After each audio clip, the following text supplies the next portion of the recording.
All parents are nuts, but man, his parents are freaks! Parents? Parents? Oh God!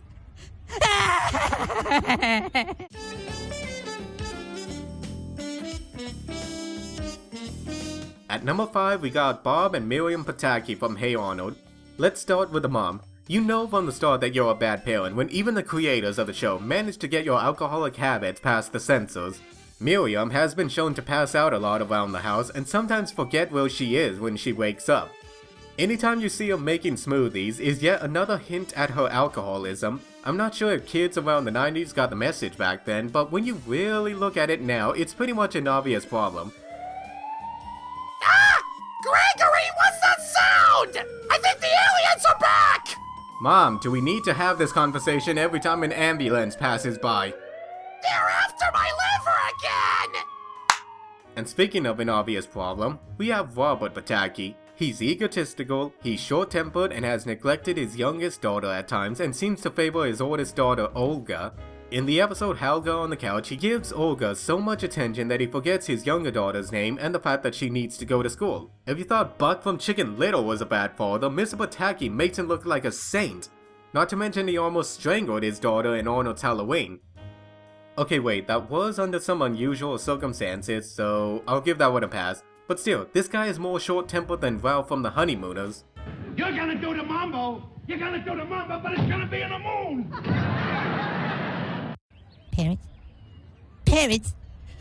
Oh God!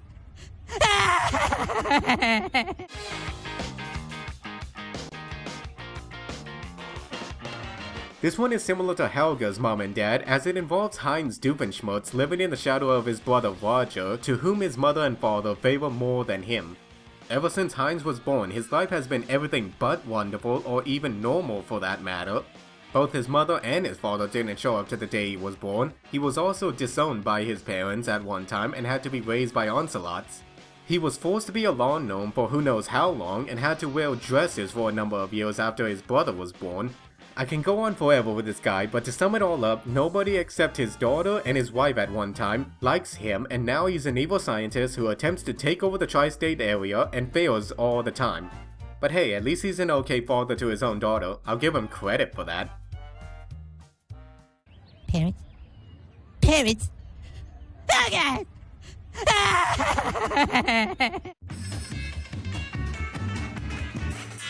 Number 3 goes out to all the gullible and hypocritical parents in South Park, because nothing is simple in this town. The plot of an episode is often set into motion by the kids, but it's the impetuous actions of the parents who tend to escalate the situation or cause another problem to develop, mainly due to their own stupidity. Dude, sometimes I think our parents are really stupid. The parents in this show are based off of Matt Stone and Trey Parker's own portrayal of real-life parents as stupid alcoholic individuals. Some of the worst parents in the show include Randy and Sharon, Steven and Linda, and Lily and Cartman. The children act as the voice of reason in most of the episodes, whereas the parents act like the children. Jaden Smith lets his parents do whatever they want. Well then maybe you should go live with Jaden Smith, Dad. I wish I could! They may not be the number 1 spot on the list, but they are without a doubt the dumbest town on the planet and even the entire universe. Well, that sucks! Parents? Parents? Oh God!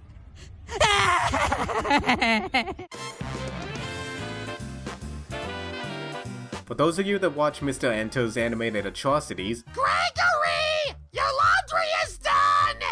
okay mom, I'll get to it later. Don't forget your llamas with Hans pajamas this time! So if you watch Mr. Enter's animated atrocities, you know why Peter and Lois are both on this list.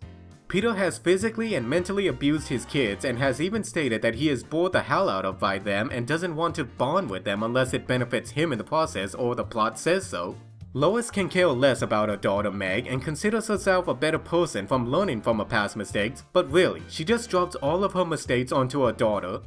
A family that requires someone to be the punching bag in order to stay together is not a family at all. We're an unusual family. I'm not sure how the writers went from Meg being the sweet teenage daughter that took the blame for the irresponsible actions from the other members of the family, to a desperate teenager who is hardly noticed by them and is always the butt of the jokes no matter what universe she's in. Everybody hates Chris? More like everybody hates Meg. I can't really go that far into this number, but if you guys want to fully understand everyone's hatred towards this family, I'd recommend you watch Mr. Enter's review of the episode Seahorse Seashell Party. I would also like to give a shout out to Stan and Francine Smith from American Dad because both families are just as equally dysfunctional. But enough of them, let's move on to number 1. Parents? Parents? Okay!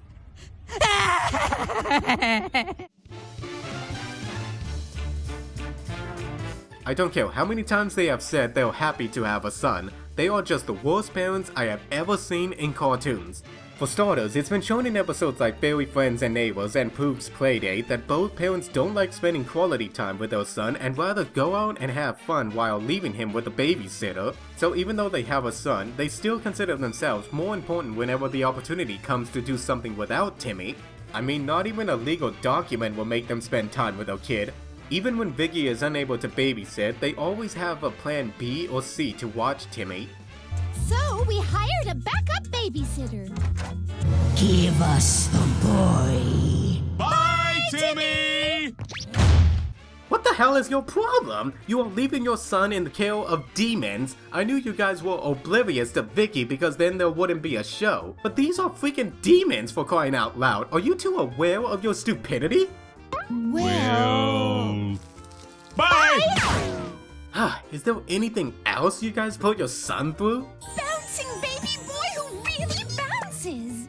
Remember how we tried this with Timmy? He never bounced back. Here's Timmy's video games, all of his CDs, and the money we were saving for his birthday presents. Why couldn't I have given birth to Chip, Skylark? Oh no! Did we forget your birthday again? Yeah, so here, go play with this dangerous acid in the street.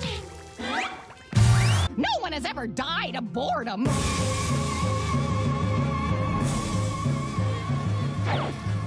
I stand corrected.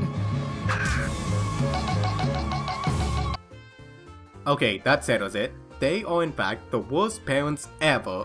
The fact that Timmy or any kid in the show would even need fairy godparents to have a decent childhood is just an unpleasant thought to begin with. The fairies are supposed to be a way for the kids to wish away their troubles for the time being, only to learn that magic can't fix everything life will throw at them. So in the end, life pretty much sucks if you don't have fairy godparents. And that's all for now. My brain can only take so much of these parents. I watched it, you did too, it's a rerun. Gregory! The power went out again! I'm aware of that, Mom. Tune in till next time. Every birthday, my mom and dad would say, you're another year older, another year wiser, but I still go to school to get an education. I